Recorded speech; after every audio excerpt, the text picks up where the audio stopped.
Stijn from Leuven. Stijn has been active in Best when LTG Leuven was created, more or less, slightly right after, perhaps. And has been around active in the Lawrence region trying to promote the blue color, when the obvious choice was, of course, red and blue as a combination. Hey.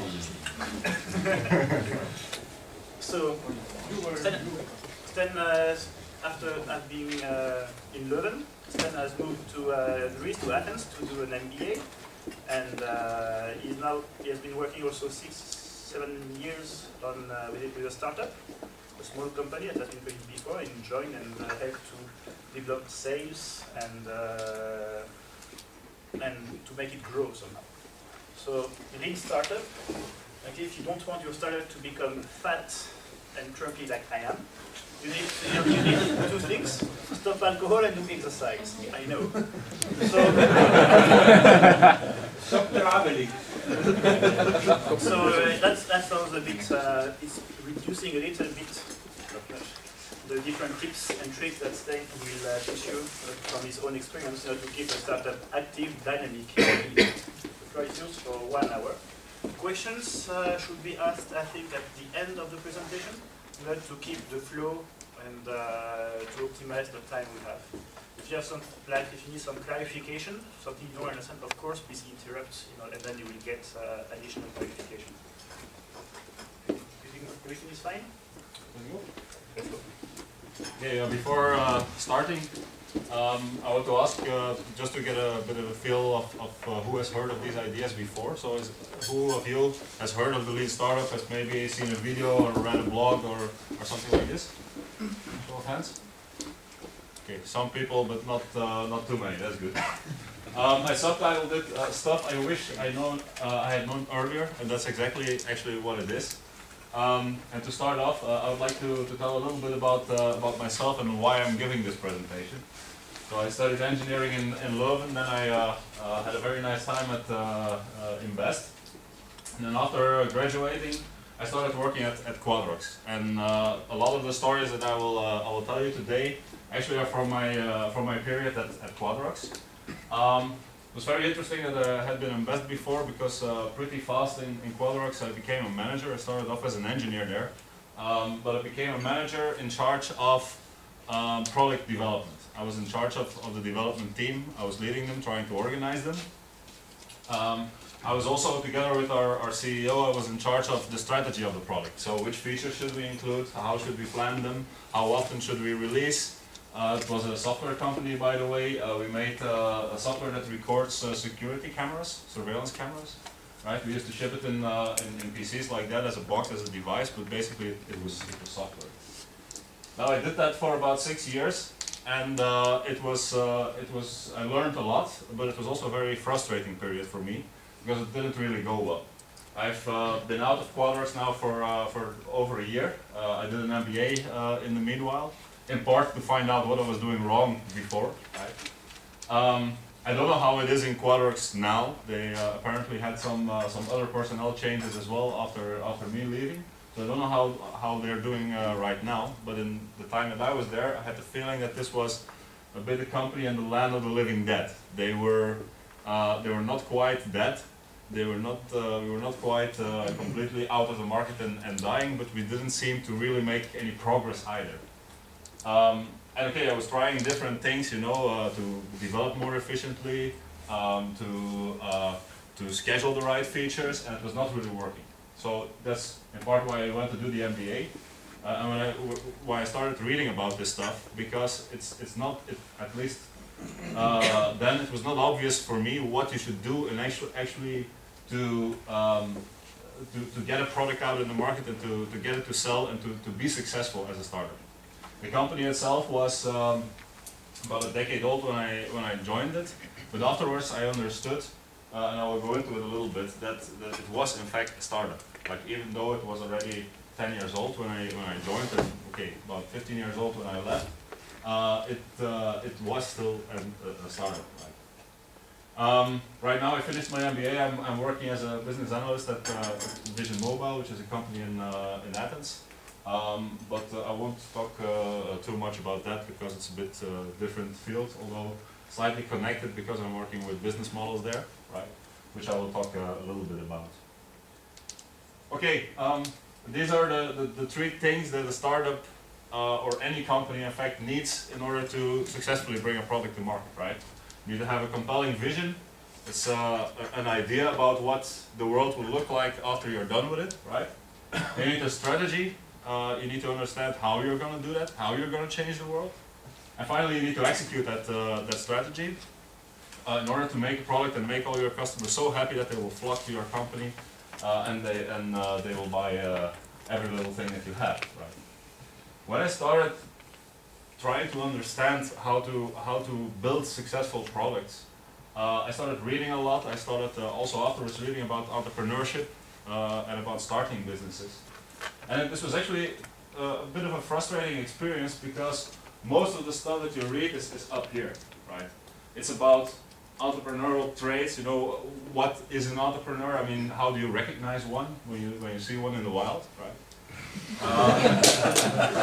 It's about getting funding, pitching, even the presentations we had today about how to register your brand or a patent. It's very focused at the actual start of your company, and not so much at the execution phase, right? Also in my MBA, I took entrepreneurship classes. Those were basically about how to write business plans, right? Business plans. Sorry if I offend anybody, but they're absolute bullshit. They're just fantasies of the entrepreneur, right? It's not really helpful if you actually want to build. And the sad thing is, a lot of companies fail, and they all failed here. They all failed in the execution, and that was exactly where I was failing in Quadworks as well, right? Somehow we had ideas and we had strategies, and by all means we had very smart people who were working very hard, and still we were not making any progress. Why? It's over there. So in my talk today, I would like us to focus really at the bottom of the scheme. I will talk a little bit about strategy, not too much, but I mainly want to focus about execution. Now, what I found out, or the ideas at least that appealed to me most when I was reading about a lot of this stuff, was we were doing a lot of work and we were working very hard and trying and doing stuff, but it didn't result in progress. So that's basically wasted effort, right? If you do effort and there's no result, it's waste. Now, if you read about eliminating waste, then you end up with this concept of lean. Now, most of you know lean from lean manufacturing, where it is used in exactly that context, right? If you have a manufacturing process, how do you eliminate waste so that what you do is actually all value-creating activity? That's the basic meaning of lean there, right? The interesting thing is, in manufacturing, it's actually pretty well known what you're manufacturing, hopefully. In startups, this is not the case. If you want to eliminate waste in startups, where waste means effort that doesn't result in progress, right? It's more difficult than in manufacturing. And the reason is that you're in situations with extreme uncertainty. And this concept somehow is the prime idea behind this movement now called the Lean Startup, which I want to tell you a little bit today. But to explain the Lean Startup, actually I want to let the master speak. This is Eric Ries. He's the guy who started all this stuff. He wrote this book as well. So I want to let him talk for about 15 minutes to give you an idea, basic understanding of what the Lean Startup methodology movement is all about, right? Can you just Sorry. you mentioned that waste in this context was effort without result, without progress, without true progress. Yeah. Before that, these are a couple of books that I found particularly interesting. Some of them I will talk about. If you read one, read the Lean Startup, right? If you want to read another one, read maybe The Innovator Solution from Clayton Christensen. If you want to get more deep background about why these ideas are supposed to work, you might want to read The Principles of Product Development Flow, which is a bit more theoretical. I brought some of these as well, so they will be in the back for those who want to read. Now, there's one qualifier. I never actually got the real opportunity to apply these ideas. So what I'm telling you is what I found out from these books, and I'm telling you that I faced the problems to which they describe the solutions. And I will tell you some stories about how that exactly worked out when I was working in Qualtrics. Right? So first I would like to give Eric a chance to speak. So actually I want to dedicate the second half of the presentation to a bunch of very practical ideas that I want to jump off you. This long list of practical tactics and ideas that he showed in his slide. I want to mention some of them that have been useful for me. But before that, I want to clarify, like he did one more time, what is a startup, and I want to drag in some other people as well who have some interesting insights. He said it's a human institution, so we're talking about entrepreneurial management here, which is different from the kind of management that we know, but still it's management nonetheless. In Qualtrics this was especially prevalent because we seem to subscribe sometimes to the just do it kind of entrepreneurship or trying to launch our product, right? It was chaos rather than discipline. In case of discipline, you also have the danger of becoming bureaucratic, right? This is something in between, right? You cannot have chaos, but you cannot have bureaucracy either, so this tries to mitigate. Create something new, something can be anything. It can be process innovation, it can be a product, it can be a service. He's not talking about anything specific there. And I want to go in a bit more into this idea of extreme uncertainty, because I want you to understand, no matter what you do, whether you work in a very big company, in a very small company, whether you work like Eric Ries in software, or you work in agricultural machinery, right? I want you to understand when these techniques apply to you, right? Now, Clayton Christensen, he has written The Innovator's Dilemma, a very famous strategy book. And somewhere hidden in that book there's this insight, that when you're creating something new, something that didn't exist before, and something that will disrupt products that already exist, you cannot do that in existing markets, because those existing markets are already catering to the needs of the existing companies, right? If you want to disrupt the existing companies, those customers are not the ones that you want. You are forced to look for new customers. You're forced to look for new channels, for new business models, right? If you try to do that in an existing market, they will just reject it, right? And it will seem that your product is rejected, but it's actually because they are already catered very well by the existing companies. If this is the case, then you don't know who your customers are. This is a very important insight for me. This idea that, I'm sorry because it goes exactly against what you said, market research doesn't help because you don't know who to research. You cannot segment people. You cannot understand who those people are or which segment to target because you don't know who they are. You literally do not know. Clayton Christensen, he also mentioned that in these kind of situations, there's this thing of co-discovery. You, together with your customers, are understanding how you can serve each other, right? So that those customers also don't know what they want, right? This idea that customers would know what you want, and if only you would offer it, this also seems to be not true. This, of course, creates this huge amount of uncertainty. I want to add one more. Steve Blank is also one of the big figures in this lean startup movement. He's a professor. He's like a 7 times entrepreneur or something like this, and then a professor now at Berkeley and at Stanford. First of all, he differentiates between different types of startups, and there are things like lifestyle businesses and small businesses. These are not supposed to grow. They're not intended to grow, right? He said that those kind of businesses we're not really talking about here. I kind of disagree, but okay. He said we're talking about scalable startups. Those are ambitious startups. They're startups that want to conquer the world and the universe, right? He defines a scalable startup, but I think it's true even for the lifestyle and small businesses at the very early stages of their existence, as a temporary organization designed to search for a scalable and repeatable business model. 2 things about this. If you don't know who your customers are, or if you don't know what your customers want, or if your customers don't know what they want, right? You're supposed to search for that. This is your job in a startup, nothing else. He kind of sets that off against what a big company does. A big company usually does understand their customers. They do know who they are because they already have their customers, right? They execute a known business model.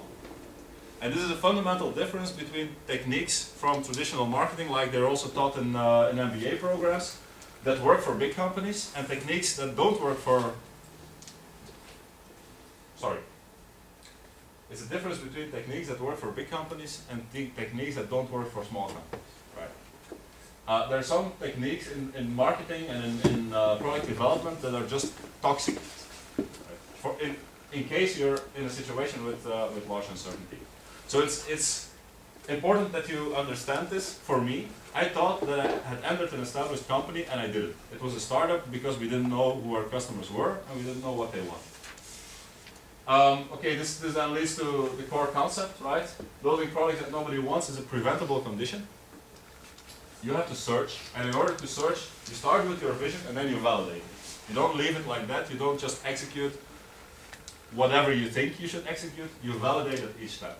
This is the core concept that I will try to explain. But okay, let's get practical. I want to just jump off a bunch of ideas, tools, processes that either I've used or were interesting to me, right? First is, if you have a vision and a strategy, you want to document it somehow. And this is important for two reasons. First of all, to clarify this strategy. This is especially if you work with co-founders, right? Visualizing it and writing down all these different things helps you with your co-founders or with your core management team to understand where you're going. The second reason is that you can then communicate this to your employees or to the other people involved in actually doing the work. And they will somehow intuitively know what to do. This reduces management. It reduces the need for you to tell them exactly what to do because they will understand, because they understand the strategy. Now the figure here is from this book. It's a very nice book by Alexander Osterwalder, right? He writes about business model generation and he defines a business model in 9 blocks like this. The right hand side of this is about which value you create, so what is your product about, and to which customers, or how do you bring that to customers. It's about your revenue side, it's about the value that you create. The left hand side is about how you support this, you know, what are you doing in order to create that value. Both things are important and should be catered for. In practice, if you document your strategy like this in the wild, it might look like something like this. I particularly like the more visual representations, right? You might do it on a PC, you might do it just with a printed poster and post-its. Throughout the presentation you will see quite often that I have these kind of things where you just use post-its or hand-drawn things. The interesting thing is if you put that in your office, it's very visual for your entire team. I think that's something that's pretty valuable. And yes, there is an app for that as well. This is another one, Board of Innovation. They're a consulting company from Belgium. They represent business models in a slightly different way. It's kind of complementary to the business model canvas from Osterwalder. They have these sets of icons that represent players in your particular field and kind of value that might be exchanged for product services, but also data or rights or reputation, right? If you combine them, it looks something like this. So this is one particular business model, right? It again helps you to understand how exactly you're making money and therefore which actions you should take in order to make this work, right? At Quadrox, we for sure never had this kind of clear idea about what our strategy was. So it wasn't very well communicated to our team. So our team, especially different parts of the team, had very different ideas about what should be done next. This was complicated even more because we were not catering. If you look back here, you know, this is all your customer segments. We were not catering just one customer segment. We were catering to more of them. And then you got completely confused about, you know, which value you were creating to which customer segment and so on and so on, right? Having clarified that in a scheme like this could have helped us a lot. I said I was going to talk about execution. I want to make one little exception. This was a particularly interesting concept by this guy, Geoffrey Moore. Right? He's written Dealing with Darwin. He's written Crossing the Chasm.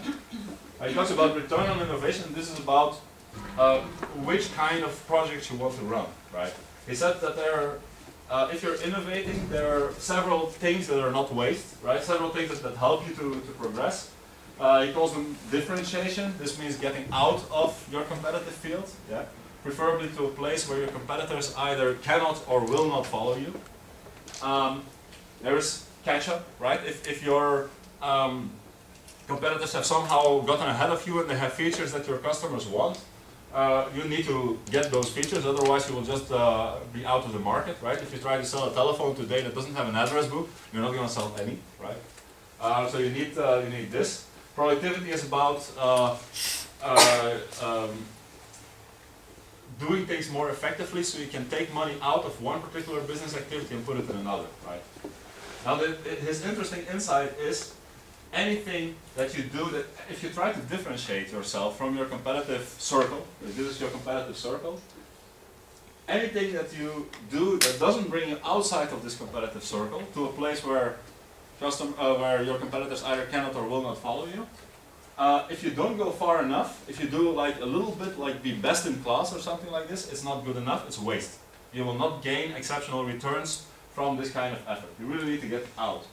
The same with catch-up.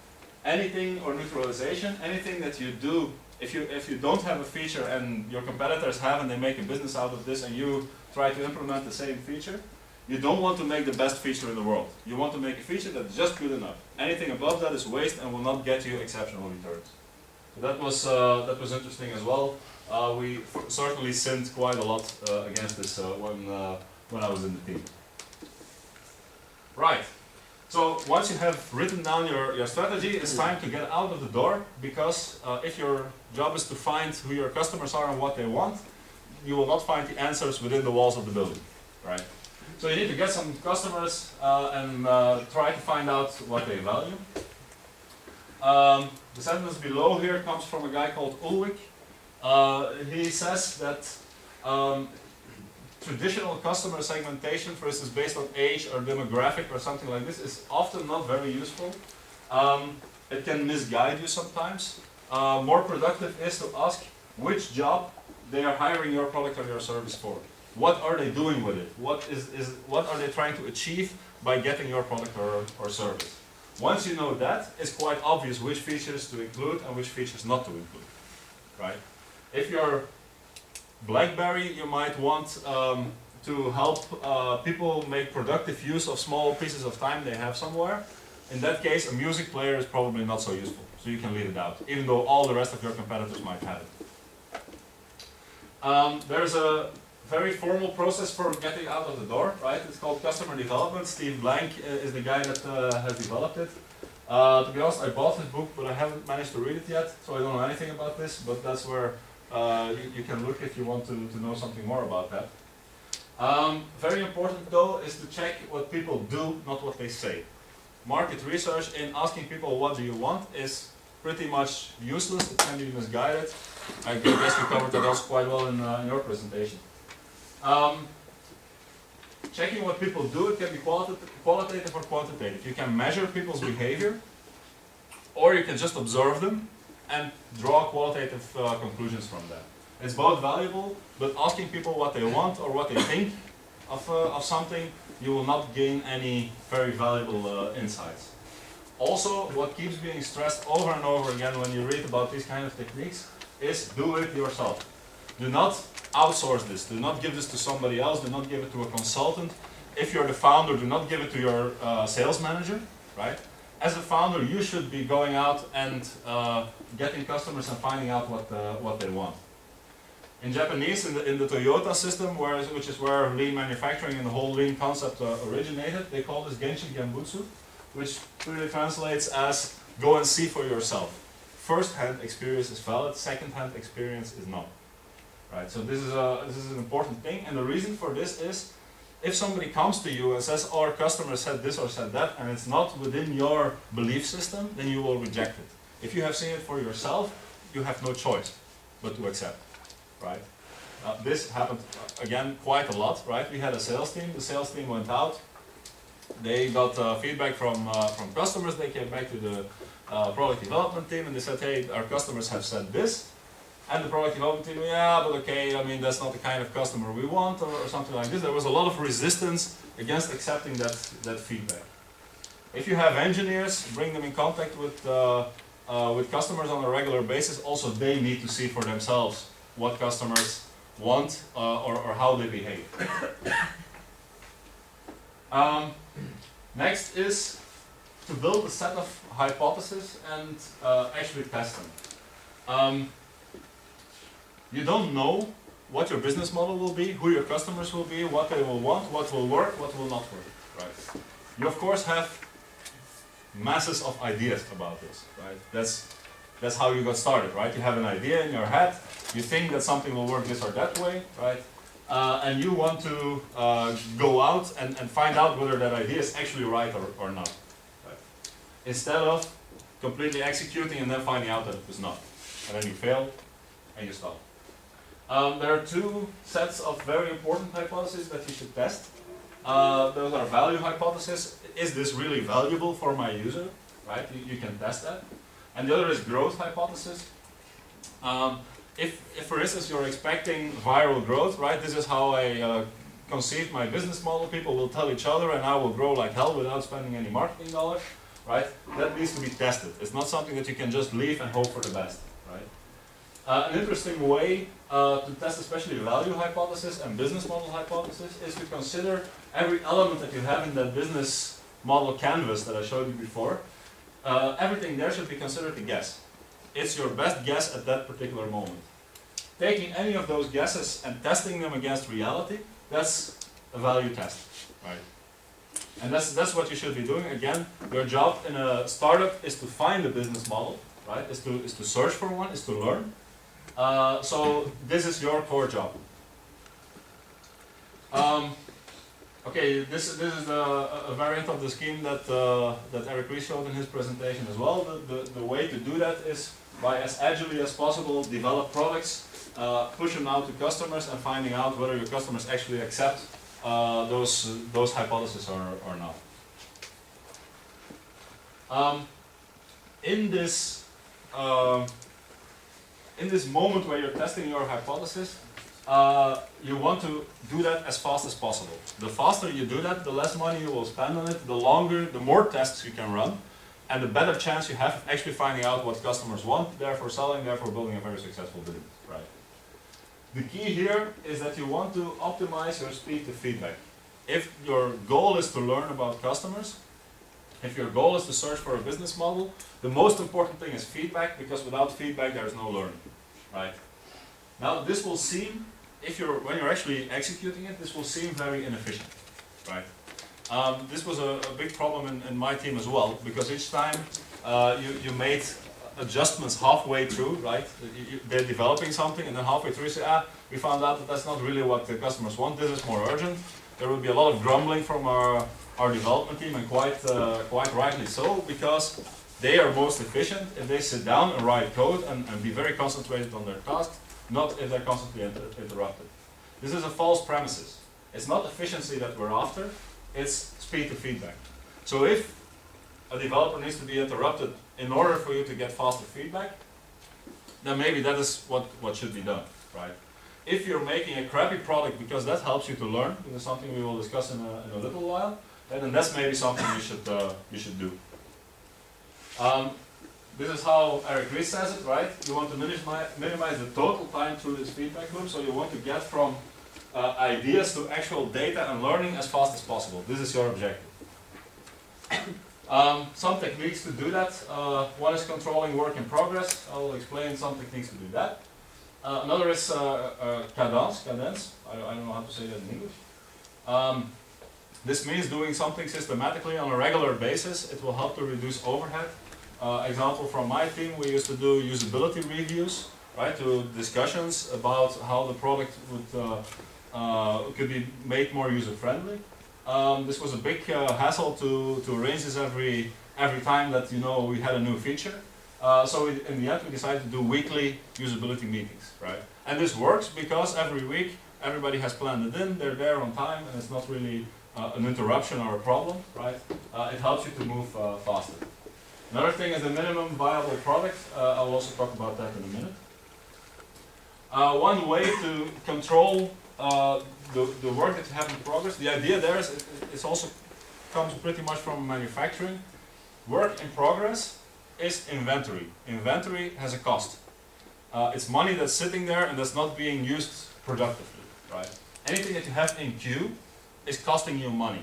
And especially in intangible things like software, this might not be very obvious in product development in general, but it still has an economic cost. So you want to reduce that as much as you can. This was what we used in Quadworks. It's called the Scrum methodology. The idea here is that you have delineated iterations. So delineated in time. So you would have a period of 2 to 4 weeks. Is a general accepted thing. It can be shorter. It shouldn't be longer. Where you say we select from all the ideas that we have, we select some, and those we are going to do right now. The shorter you make this time, the better. Because the faster you can get to a potentially shippable product increment, the faster you can get feedback and so on and so on. Right? Within that period of time, developers cannot be interrupted. So once the sprint has started, the sprint backlog cannot be changed. This helped us actually quite a lot. Also notice that there is something like the daily Scrum meeting. This is a meeting every morning where the developers among them would discuss what they have done the previous day and what they will do this day. This is cadence, right? This is a systematic thing that doesn't really introduce much overhead, but still helps you to understand better. An interesting artifact of the Scrum methodology is the burn down chart. It's a daily log about the estimated time you need to reach the end of the Scrum, of the sprint, right?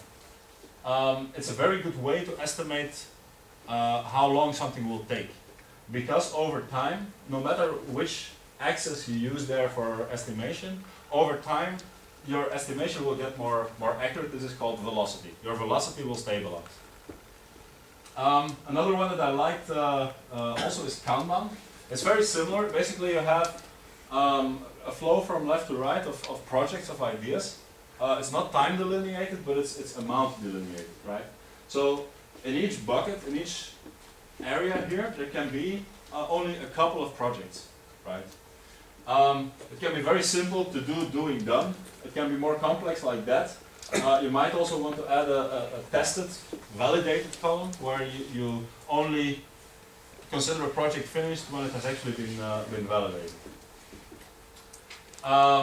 Let's skip that. Right, MVP, anybody remember what it meant? It's not minimum viable test, right? Minimum viable product, right? The idea is that if your goal is to learn, you want to push out something as fast as possible to your customers so they can give you actual feedback about actually something tangible, product or service, that you want to get. Is it low quality? It's again this discussion with efficiency, right? When should you do something? As soon as it's good enough for you to learn something about your customers. And that is usually pretty soon. Is it low quality? It's not about being efficient, it's about you learning. If it is low quality, your customers will complain and you will understand about your customers that they value these particular attributes that they're complaining about. Again, remember build, measure, learn loop. If you're building a minimum viable product, basically you're starting with an assumption about what you think that your customers will want. And you're working backwards to an experiment. The minimum viable product is your experiment, right? This is what you need to do to get through this loop and to learn something about your customers. Some possibilities, just making a little video. That's what Dropbox did. Just making a blog, right? These are not even products yet, but still they allow you to learn something about your customers. A smoke test is where you advertise a product that doesn't exist, and you see if people want to buy it, right? Concierge is interesting. That's when you personally go and provide services to your customer. Example, we used to have problems with our product installation. It was a technical product and our customers weren't really that technical. Instead of trying to make all kinds of features that would make their life easier, we would have a concierge product where we would just send our support engineer to install the product for them. Right? And in doing so, we learned what were the problems with installation. Wizard of Oz is also interesting. That's where you build a product where actually the tasks that the product does are not automated, but they're just humans behind the screen doing these tasks. Right? These are all kinds of things that you can do to very fastly put something out to customers and learn something about what they want. One more, because we were talking about intellectual property, I couldn't resist. Right, this is a minimum viable patent. Okay, tracking your progress, also very important. Eric calls this innovation accounting. It's about monitoring what you're doing, right? Financial statements is a traditional management tool. It's again not very helpful because in the early stages of your company, it will basically be flat, right? Month 1, revenue 0. Month 2, revenue 0. Month 3, revenue still 0, right? Minus. Probably. How do you know if you're making progress in a situation like this, right? You need something else, right? You need other types of metrics. One way to track the hypothesis that you're making, especially in your business model canvas, is this product. It's fairly new, the Lean Launch Lab. It's basically a communication tool that you can use, for instance, to communicate to your investors the kind of progress that you're making, the kind of hypothesis that you're testing, and whether they are valid or not. It's a combination of this business model canvas with some additional tools and a structured blog. This might be interesting. If you're testing your growth, these are kind of metrics that you want to be testing, depending on how you think that your company will grow, right? I suggest that, because I'm almost out of time, but I suggest that you look into those. They should be actionable, audible, and accessible. I'll also skip that. Cohort analysis is interesting. Instead of using cumulative measures about your customers, test each cohort of customers differently. So the customers, for instance, that you get in month X, that's one cohort. The next month, it's another cohort. And they can be tested separately from each other. So you can get metrics from them separate from each other, and you can then understand how your metrics that you are measuring are differing month to month, right? Whether they are improving or not. Split testing is interesting. This means that you push 2 different versions of your product to 2 different sets of customers, and you see which one is best. Beware of vanity metrics. Vanity metrics are metrics that always go up and to the right.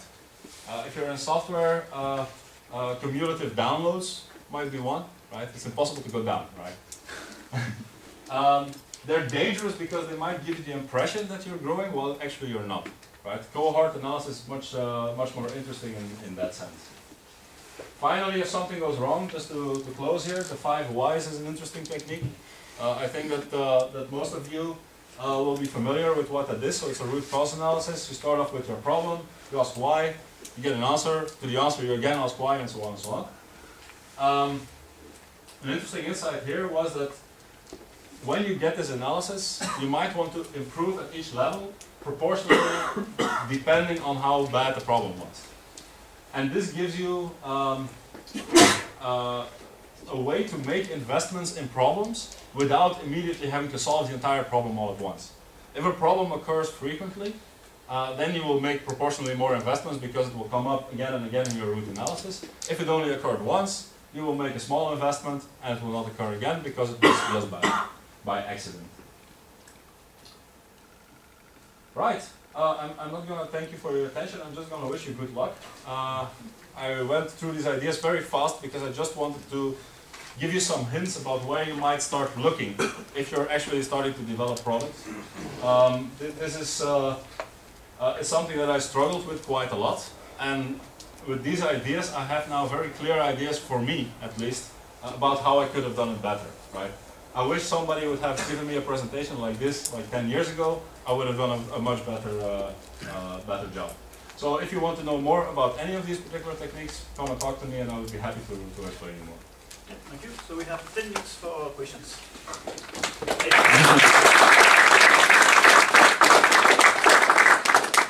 Okay, who has questions? I think have questions. One here, only one.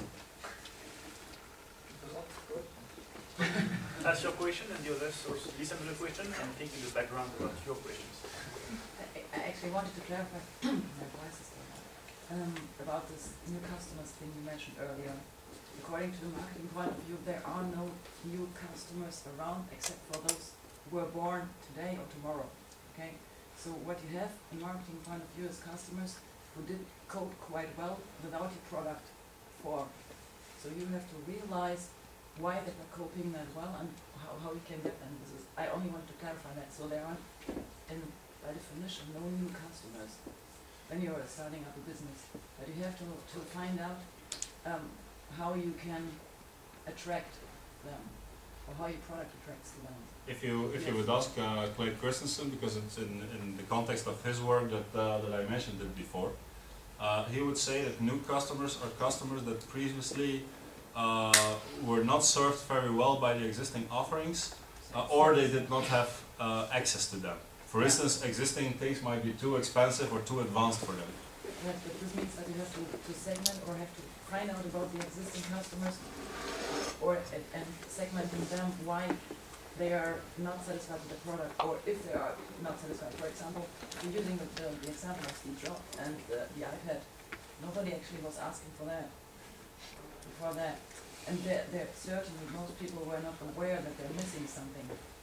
Yeah, so this is actually what we're talking about when you're doing a startup. So you have to be quite visionary, and that's the point, the whole point of it, to figure out what are they missing, or is there anything they're missing where I can get my product or my service. The iPad is actually a very difficult example, because it's not very clear even now why people would use tablet PCs. So people are buying them, but it's not clear whether this is a fad, or whether this is just a very limited market, or whether it will grow out to replace PCs. Right? A better example, one that Clay Christensen used, and I kind of like it, might be the transistor. Before transistors, you used to have vacuum tubes. Right, I mean, this is all way before we were even born, right? But you used to have huge TVs, and they would work with vacuum tubes, and they would be very expensive, and people would buy them because there was nothing else. When transistors first were developed, actually all the vacuum tube companies were trying to develop transistors as well. They had seen this technology; it was very interesting for them, and they were trying to do it. But the performance of these transistors was not yet equivalent to that of vacuum tubes, right? So they didn't push it in their main market. Actually, they tried. Sometimes you can try, but your customers, your existing customers, will not accept the solution. The one who actually managed to push it off was Sony. And Sony didn't produce huge TVs and very high quality stuff. They produced a transistor radio. And they would sell this not to people who would buy TVs, but to teenagers. And this was the first time that teenagers with a small transistor radio could listen to music away from their parents, right? These are new customers. They were customers that previously would not be even remotely on the radar for people making things that were based on vacuum tubes. They're no customers because those teenagers, they were using music in a different kind of way. So they're not. Okay, you're delivering a better solution to that problem. If you were a TV manufacturer at that time, you wouldn't even consider them. Yeah, that's what I mean. Don't talk about your kind of viewpoint, but you need to focus on the customers. That's what I'm talking about. You need to have the viewpoint of the customers. Okay, but which customers? There are no customers. Teenagers didn't exist for TV manufacturers at that time. There's a new sucker born every minute. There are some other questions that should take every month. You're arguing about semantics here. Not really helping. Then the, Just sing. so Okay. you can continue in No, Oh, but something else. I would just add here that there is an expression creating the need. So let's say in this example, I'm sure Anya would call it uncovering the need rather than creating it. Okay, so yes, these teenagers they didn't know that they want the radio. They didn't know about the opportunity. So this is a totally new market actually. Also, it's the same. Let's say about Nike making shoes with these soft pads. Nobody wanted this at first, but Nike created need for soft pads. This was something new. I have time to answer that. Okay, we'll discuss this later. Any other questions? From the first presentation, I had the perception that this lean approach is mostly for businesses, mostly for internet, where you have lots of potential customers, which you don't know which segment it is. But I know that, for example, the agile approach is also used in Ericsson, but they they sell phones and solutions for a big population. So my question is, do you think these approaches are usable for business-to-business approach? Because, for example, I have a product development for, at the moment, 2 possible clients, which is absolutely different because I don't have a mass of clients to go there. Maybe this one is liking it, other one is not, and that's it. Yeah, that's one of the very common questions, as Ries also mentioned in his own presentations. He said, because I come from that internet consumer background, most people think that it's technique for that space, while it's not. There are some very interesting examples in his book of situations exactly like yours, where these techniques are applied. And the thing to understand about this is that some of these are tactics, and they can apply to some situations and not to others. Some of these ideas, however, are fundamental principles. The idea that you start off with a bunch of hypotheses and you actually test them against whether customers would actually want them. For instance, you might devise of a type of product, right? Bring it to your customer and ask if he would buy it, right? Or try to sell it to him, right? Hear his feedback. It's much better than asking the customer what he wants, right? There are some things here that are really pretty fundamental that indeed come from, for instance, lean manufacturing, right? Where they have been applied with huge success. I don't think that there's any serious factory in the world that doesn't use lean manufacturing at this moment, right? So a lot of these ideas are applicable. Others, more tactical level, are maybe less applicable in your situation. So in his book, he gives examples from both worlds, let's say, or from several worlds, very big companies up to government agencies that do apply these techniques. It is possible. Not all the tactics, but the principles, yes. I think Manu has a question? Yeah. In one of the slides of the presentation of Eric, there was the myth number 4 about lean startups replace vision with data or customer feedback, and where the truth is lean startups are driven by a compelling vision and are rigorous about testing each element of this vision. So my question here is more maybe about the definition of vision, because for me a vision is a thing you know, a bit dreamy, you will have it on the long term, something. How do you test something like this? How can you validate this?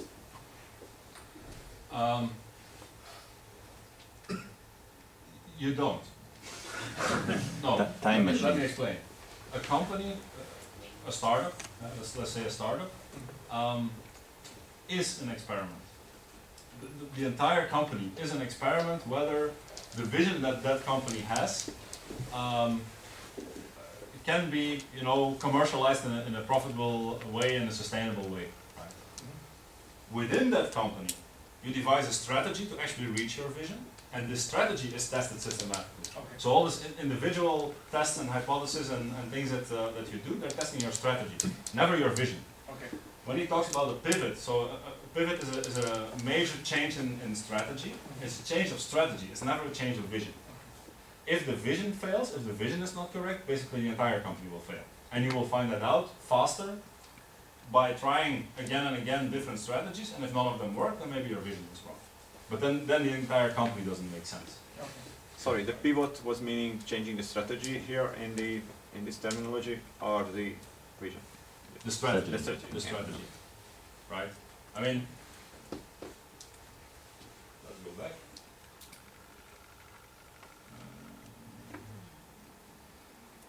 To this, right? Every building block here of your business model is basically an element of your strategy. For example, I might sell shampoo through supermarkets. That's a channel, right? It's part of your strategy. You might sell shampoo to hairdressers. You might sell shampoo in pharmacies, right? Those are different channels. You don't know for your particular type of shampoo which is the right channel, right? Each time you try to test, you try it, right? You find out this works, this doesn't work. If you need to change it, that's a pivot, and it's a change in strategy. Yeah, but similarly to the brand definition, it depends how you define your vision, because maybe at the end you find out you don't need a shampoo in our traditional way. Maybe you need a powder or some kind of other things, which might not fit in your vision, but I think you can still do it in the same company, and of course it's a much bigger change because you have to change the whole production. I would still say that for instance is part of your strategy, it's part of your value proposition. It's not, the vision is not shampoo, the vision is washing hair or whatever.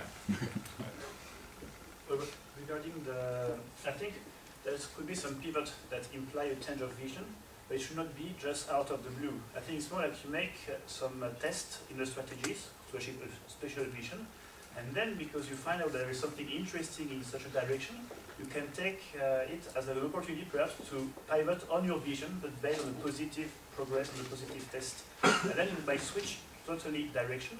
Like there was a big French company doing like water treatment for the communes, for the cities in France and around Europe, in the world. And the CEO in 3 years actually to a media company and sold the environmental part. That's a big change of vision, but still the same company. So what happened? They had like diversified investment, so some kind of pivot. And say here we have more potential after some analysis. And I said, okay, we perhaps can change the vision, but it's based on like a positive steps, not like water doesn't work. Let's try something else. Because here it's actually you kill your company and start a new one. But if you evolve by positive strategic steps, then your vision at some point it could be adapted or changed kind of radically, as like Nokia as well. I think it's the way I do it when I... Again, it's a bit of a semantic discussion of what is vision and what is strategy, right? How do you split between the two? So I'm sure that we can discuss this endlessly. So just to make, who has more questions about the topic? We have on John. Okay, so last question and after coffee break. Right. Yeah, I think that the beginning of your presentation was very good because you said that you wouldn't talk so much about the vision and the strategy, you talk about execution. But then throughout the presentation, especially now in the discussion, we keep hearing about strategy and vision and all of this. So, I mean, I know from personal experience that startups fail, like you said, because the execution fails, not because the idea fails or something like that. So, does the book cover actual execution examples? Or, I mean, how deep do they go into this? Because I really want to dig deep into the execution phase. Again, it's slightly semantic discussion about what is execution and what is strategy. I mean, for me, execution is... Is it the book about agile development? No. Okay. Right. Execution is about the decisions that you make. Execution in this context, right, is about the decisions that you make with your product or whatever you're offering to your customer. It's about which decisions you make. Basically, technologically speaking, like how you actually produce it, this is usually pretty well understood. And especially since we have agile methodologies. Agile methodologies are, what, 10, maybe a little bit more than 10 years old, right? By now, these are actually pretty well understood, how to do an agile methodology. Right? No, basically what I'm saying is I don't want a book or whatever for CEOs. I want something for COOs, for operations, and I don't I don't see this going too deep into that. Could you give me an example of a task that you would like to see discussed? I mean, we can discuss. What is we can discuss it later. We can discuss it later. Yeah. I would be glad. Yeah. Okay. Okay. Thank you very much. Thank you very much to you.